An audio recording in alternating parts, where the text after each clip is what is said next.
Hello from Halifax. This is Jo with Jo to the World Creations, and today we're going to learn how to start a crochet chain. The first thing we're going to do is make a slip knot. Now, everyone has a different way of making a slip knot. I'm going to show you an easy way that works for me. As you learn how to make a slip knot, it's important to note the two parts of the strand. There's the tail, which is the end of the strand, the part that's cut off. So this is called the tail. And the other part is the working end of the strand. And that's the part that's attached to the skein or the ball of yarn. With my skein on my left-hand side, we're going to take our strand and make a loop with the tail on top of the working end of yarn. We're going to turn our right hand into a shark with a special trick. This shark can go forwards and backwards through a hula hoop. So we're going to lift up this loop, which we're going to pretend is a hula hoop, and our shark is going to come from back to front and take a big bite of the working end of yarn. I'm not going to let go. It's going to go backwards through the hula hoop, and then we are going to take the tail and the working end in our left hand and pull them both in this loop until a knot is formed. Now what we want to do is insert our crochet hook from back to front and adjust this loop by pulling on the working end of yarn. Now what we want to do is make sure that this tail is approximately 8 inches long. This ensures that there's enough yarn to weave in our loose ends. And you can see our slip knot is now securely on our hook. As you practice making a slip knot, you'll learn that you don't actually have to place it down. You can just be holding it and make your loop. Bring your fingers through the loop and pick up the working end and pull it through the loop. And then we insert our crochet hook from back to front and then pull on the working end to secure it to the hook. Now we don't want the knot to be too tight. We want it to be able to be loose enough that it can move around on the hook. With our slip knot now on our hook, we need to hold the yarn with our non-dominant hand. And everyone has a different way of doing this. I'm going to show you what I do, just so you can see everything here. This is the tail, which is on the right-hand side, and this is the skein of yarn, which is on the left. So this is the working end of yarn. What I do is I take my ring finger and wrap the yarn all the way around my ring finger. Then I take my index finger and put it underneath the yarn. And now I have a nice straight line between my index finger and my hook. And this is what it looks like from the front. Now how this strand is between your index finger and your hook is important. You don't want it to be too loose so it sags, but you also don't want it to be too tight that you're stretching the yarn and it'll leave an indent on your index finger. So you want to be comfortable, have a nice straight line, but not too tight and not too loose. Now we are ready to make our first chain stitch, or our first starting chain. To do that, the first thing we're going to do is yarn over.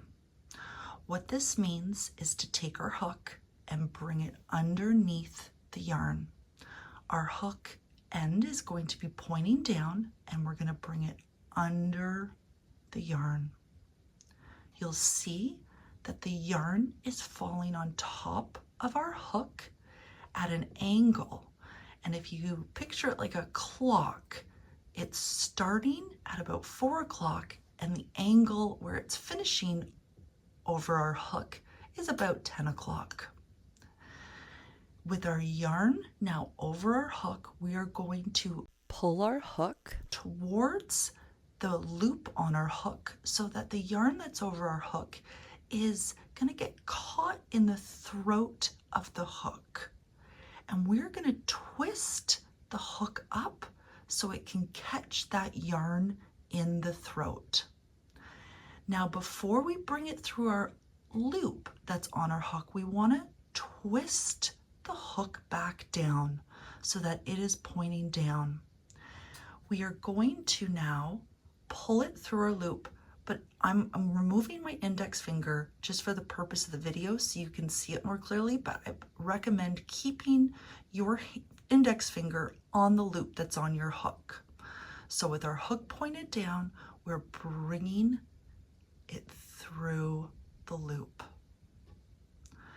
Now you don't want to pull too much like this before you start your next stitch. But even if you do, you can easily just tighten it back up so that it's nice and tight when you start your next chain.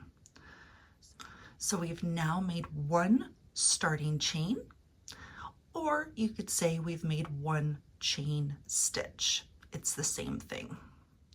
One thing that's important to note is that you always want your working loop, which is the loop that's on your hook, to always be in the working area or the shaft of your hook before you start your next stitch.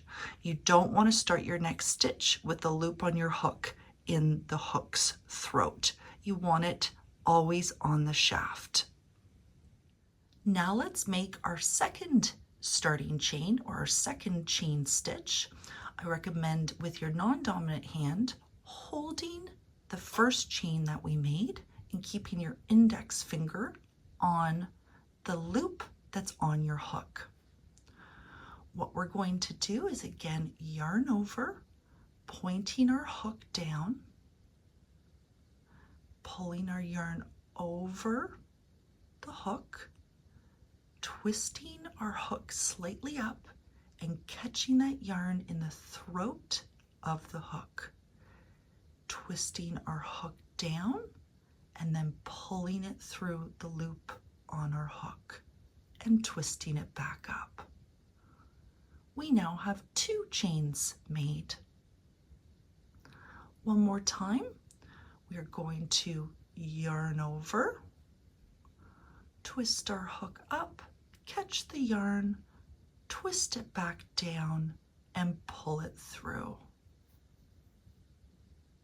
We've now made 3 chains, or 3 starting chains, or 3 chain stitches. And you're going to do however many chains are required for your pattern. So let's pretend the pattern calls for 5 chains, or it may say the instructions chain 5. So far we've done 3 chains, so we're going to make 2 more.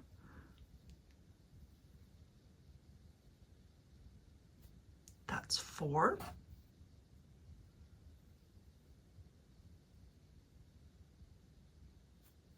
And 5. And that's how you make chains in crochet.